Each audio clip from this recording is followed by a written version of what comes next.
வணக்கம் நண்பர்களே, welcome to electrical plumbing tips and tricks YouTube channel. இந்த ஒரு வீடியோவில் நம்ம ஏசிக்கு, அதாவது ஏர் கண்டிஷனருக்கு ஏசியோட காப்பர் பைப்பும் ட்ரைனும் வெளியில் போகிறதுக்கு ஸ்லீவ் பைப்பு வைக்கணும்.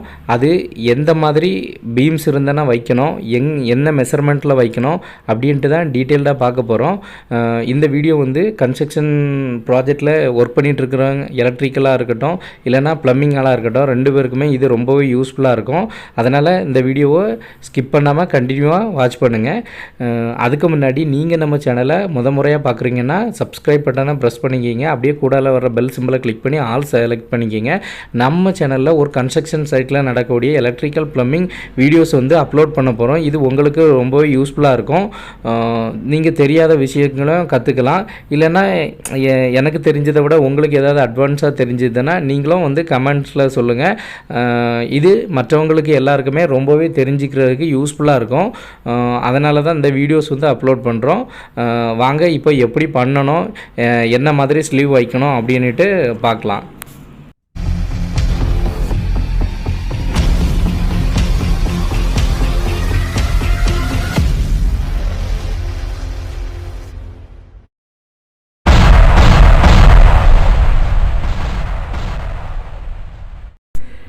இந்த ஏசி ஸ்லீவ் வந்து எதுக்கு வைக்கணும் அப்படிங்கிறத கன்ஸ்ட்ரக்ஷனில் இப்போ ஒரு அப்பார்ட்மெண்ட்டாக இருக்கட்டும் இல்லைனா ஒரு வில்லா ப்ராஜெக்டாக இருக்கட்டும், இதில் வந்து ஒர்க் பண்ணுற எலக்ட்ரீஷியனுக்கோ இல்லைனா இன்ஜினியரு இல்லைனா ப்ளம்பிங் இன்ஜினியர் எல்லாருக்குமே வந்து ஆல்மோஸ்ட் தெரிஞ்சிருக்கணும்.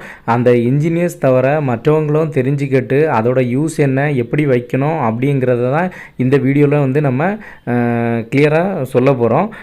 இந்த வீடியோ வந்து உங்கள் எல்லாருக்குமே ரொம்ப யூஸ்ஃபுல்லாக இருக்கும். அதனால் ஸ்கிப் பண்ணாமல் கண்டினியூவாகவே வாட்ச் பண்ணுங்கள். ஃபஸ்ட்டு ஏசி ஸ்லீவ் வந்து எதனால் வைக்கிறோன்னு பார்த்தீங்கன்னா, நம்ம காப்பர் பைப்பு, அதாவது ஏசியோட காப்பர் பைப்பும் அதோட ட்ரைன் பைப்பும் வெளியில் போகிறதுக்காண்டி வந்து ஏசி ஹோல்ஸ் வந்து வைக்கணும். ஆக்சுவலாக பார்த்தீங்கன்னா இது வந்து ரெண்டு டைப் வரும். அதாவது ஒன்று வந்து நீங்கள் வந்து ஃபஸ்ட்டு நீங்கள் ஏசி ஃபிக்ஸ் பண்ணக்கூடிய இடத்துல டவுனான ரொம்ப டெப்த்தான பீம் வந்துச்சுன்னா நீங்கள் வந்து கன்ஸ்ட்ரக்ஷன் டைம், அதாவது ஸ்லாபு காங்கிரீட் போடக்கூடிய டைம்லேயே வந்து நீங்கள் ஸ்லீவ் வைக்க வேண்டியிருக்கும். இன்கேஸ் அந்த டவுன் பீம் இல்லாத இடத்துல வால் ஒர்க்கு நீங்கள் பிளாக் ஒர்க் பண்ணுவீங்களா, அந்த பிளாக் ஒர்க் பண்ணுற இடத்துல வந்துச்சுன்னா பார்த்தீங்கன்னா அது நீங்கள் பிளாக் ஒர்க் பண்ணும்போதே வச்சுக்கலாம். இந்த ஏசி ஸ்லீவ் வந்து என்ன ஹைட்டில் வைக்கணும்னு பார்த்தீங்கன்னா சீலிங்கில் இருந்து, அதாவது ஃபினிஷிங் லெவல், சீலிங்கில் இன்கேஸ் நீங்கள் பட்டி எல்லாம் பார்க்குறீங்கன்னா அந்த ஃபினிஷிங் லெவல்லேருந்து ஸ்லீவோட பாட்டம் ஆஃப் த பைப் வந்து, அதாவது ஸ்லீவுக்கு பாட்டம், இப்போ நீங்கள் வந்து ஸ்லீவ் வந்து 75 mm பிவிசி பைப்பு வச்சாலே போதும். அந்த 75 mm பிவிசி பைப்புக்கு பாட்டம் வந்து பார்த்தீங்கன்னா 400 mm இருக்கணும் ஃபினிஷிங் லெவல்லேருந்து. இன்கேஸ் நீங்கள் வந்து ஃபஸ்ட்டே வைக்கிறீங்க, ஸ்லாபு போடக்கூடிய டைம்லேயே வைக்கிறீங்கன்னா மேலே ஒரு 25 mm கிளியரன்ஸ் கொடுத்துக்குங்க. ஏன்னா ஏதாவது அண்டிலேஷன் இருந்தேன்னா பிளாஸ்டிங் பண்ணுவாங்க, இல்லைன்னா பட்டி ஏதாவது பார்ப்பாங்க. அதனால் வந்து ஒரு 25 mm ஃபஸ்ட்டே ஸ்டார்டிங்லேயே வைக்கிறதா இருந்தால் நீங்கள் வந்து 25 mm 425 mm வந்து 75 mm பிவிசி பைப்புக்கு பாட்டம் இருக்கிறது மாதிரி வைக்கணும். இன்கேஸ் வந்து நீங்கள் வந்து ஃபினிஷிங்க்கு அப்புறம் தான் மேலே பிளாஸ்டிங்கெல்லாம் ஆகி அதுக்கப்புறம் ஃபினிஷிங் பண்ணதுக்கு அப்புறம் தான் நீங்கள் வைக்கிறீங்கன்னு பார்த்தீங்கன்னா நீங்கள் வந்து அந்த சீலிங்க்கு பாட்டம்லேருந்து 400 mm பைப்புக்கு பாட்டம் இருக்கிற மாதிரி, அந்த 75 mm பைப்பு இருக்கிற மாதிரி நீங்கள் செட் பண்ணாலே போதுமானது. இதுதான் மெயின் திங்கு. இப்போ இதை எப்படி பண்ணுறது அப்படின்ட்டு பார்க்கலாம். இப்போது நம்ம ஸ்லீவ் வைக்க போகக்கூடிய பீம் பார்த்திங்கன்னா இதே சேம் சைஸ் தான். இது ஆல்ரெடி வந்து காங்கிரீட் கம்ப்ளீட் ஆனது. நம்ம இப்போ காங்கிரீட் கம்ப்ளீட் ஆகாத இடத்துல தான் வைக்க போகிறோம். இதோட பீம் பாட்டம் பார்த்திங்கன்னா ஆல்ரெடி 700 mm இருக்குது. நமக்கு வந்து பார்த்திங்கன்னா சீலிங்கில் இருந்து ஃபினிஷிங் லெவலுக்கு முன்னாலேன்னா ஏசி ஸ்லீவ் எவ்வளோ இருக்குன்னா 425 தான் இருக்கணும். அதுக்கு ஃபஸ்ட்டு நம்ம வந்து ஸ்லீவை வந்து ரெடி பண்ணிக்கலாம். இது 75 mm பிவிசி பைப்பு வந்து உங்கள் பீம் வித்து எவ்வளவோ அதுக்கு கட் பண்ணிக்கிங்க. நமக்கு பீம் வித்து பார்த்திங்கன்னா 200. அந்த 200 சைஸுக்கு நம்ம வந்து 75 mm பைப்பை வந்து பிவிசி பைப்பை கட் பண்ணி வச்சுருக்கோம். கட் பண்ணிவிட்டு இதில் பேக்கிங் டேப் அடிக்கணும். ரெண்டு கார்னர்லேயும் சுற்றி பேக்கிங் டேப் அடிக்கணும். உள்ளே வந்து பார்த்திங்கன்னா உங்கள்கிட்ட தெர்மோகோல் இருந்ததுன்னா தெர்மோகோலாம் கொஞ்சம் வச்சுக்கிங்க. இன்கேஸ் அந்த பேக்கிங் டேப் வந்து ரிமூவ் ஆகி காங்கிரீட் வந்து உள்ளே போகாமல் இருக்கிறதுக்கு தெர்மோகோல் வந்து யூஸ் ஆகும்.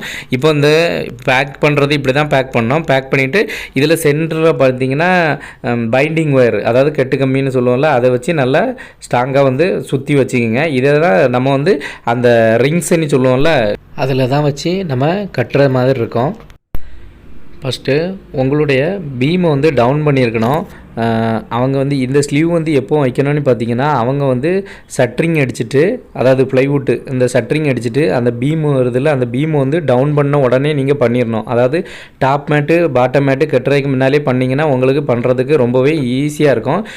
அதுக்கப்புறமா பண்ணிங்கன்னா வந்து உங்களுக்கு ரொம்பவே கஷ்டமாக இருக்கும். இந்த மாதிரி பேக் பண்ண பைப்பில் வந்து சென்டரில் வந்து ஒரு பைண்டிங் ஒயர், அதாவது கெட்டு கம்மியில் வந்து எடுத்து கட்டி சென்டராக ஒரு சப்போர்ட்டுக்கு வச்சுக்கிங்க. ஏன்னா பீம் டெப்த்து பார்த்தீங்கன்னா 700 இருக்குது.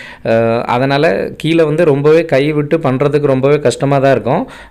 அதனால் கொஞ்சம் நீங்கள் டாப் மேட்டும் இந்த இதில் பார்த்தீங்கன்னா டாப் மேட்டு கட்டுறதுக்கு முன்னாலே பண்ணிங்கன்னா உங்களுக்கு கொஞ்சம் பெண்ட் ஆகி குனிஞ்சு படுத்து தான் பண்ணுற மாதிரி இருக்கும். அதுக்கு கொஞ்சம் யூஸ்ஃபுல்லாகும். நம்ம ஆள் வந்து இப்போ எப்படி வைக்கிறாரு அப்படின்ட்டு தான் டீட்டெயிலாக பாருங்கள், உங்களுக்கே ரொம்பவே ஐடியா வரும். ரெடி பண்ணதுக்கப்புறம் வந்து பார்த்திங்கன்னா நம்ம வந்து மெஷர்மெண்ட், அதாவது நம்ம ட்ராயிங்கில் வந்து ஸ்லீவ் ட்ராயிங் கொடுத்துருப்பாங்க. இல்லைன்னா வந்து நீங்கள் வந்து நீங்களே வந்து கால்குலேட் பண்ணிக்கிங்க. உங்களுக்கு எதுவும் இல்லைன்னா ஒரு யூனிட்டுக்கு வந்து பார்த்திங்கன்னா ஒரு ஏசி யூனிட்டுக்கு அப்ராக்சிமேட்டாக 1.1 மீட்டர் வச்சுக்கணும். அந்த ஏசி யூனிட்டு எந்த இடத்துல வந்து லொக்கேட் பண்ணணும்னு பார்த்தீங்கன்னா எப்போவுமே வந்து பார்த்திங்கன்னா நம்மளோட பெட்டுக்கு ஹெட்டுக்கு நேராக இருக்கக்கூடாது, அப்புறமா பெட்டுக்கு ஆப்போசிட்லேயே இருக்கக்கூடாது, நம்ம ஹெட்டுக்கு நேராகவும் இருக்கக்கூடாது. அதாவது ஏசியோட த்ரோ வந்து எங்கே இருக்கணும்னா நம்ம பெட்டு வந்து ஹெட் ஒரு பொசிஷனில் இருக்குன்னா நம்ம படுத்திருக்க பொசிஷனுக்கு ரைட்டு அல்லது லெஃப்ட்டில் பார்த்தீங்கன்னா நம்ம லெக் ஃபுட் காலுக்கு வந்து அடிக்கிற மாதிரி இருக்கணும். அந்த ஸ்விங் வந்து காலுக்கு அடிக்கிற மாதிரி இருக்கணும்.